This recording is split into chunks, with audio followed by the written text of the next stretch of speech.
Paris is facing a lot of threats, to some extent not unusual, given the size, the scale, the level of spotlight on the Games. We know from some awful historical examples, certain groups will target a Summer Olympic or Paralympic Games for protest, for terrorism, for attacks. Paris has had to take this to the next level in that they're trying to do things a little bit more open. So for example, the opening ceremony ambitiously is going to be one of the first that is substantively based outside of a stadium.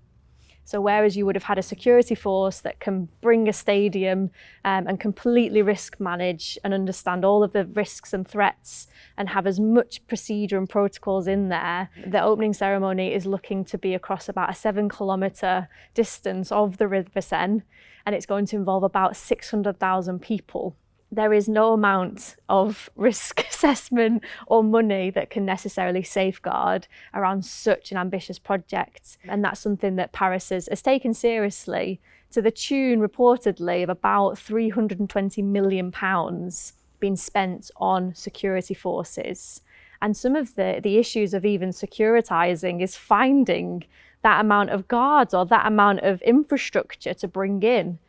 Which brings us on to the second, more hidden security issue that Paris is faced with. And again, in 2024, a host that unfortunately is not necessarily been able to learn from lessons in the past, and that's around cyber attacks. In the UK, we've recently seen some ginormous cultural and social cyber attacks, for example, in the British Library. And we know that Paris has also spent a significant amount of time, resource and energies looking at how to safeguard their cyber infrastructure.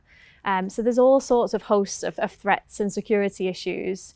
And going back to some of our original conversation around the general climate of the globe, within France there's unease and there's been a series of protests. Globally there is unease and there's a series of public debate around particular conflicts or the way in which global nations, global communities are being governed.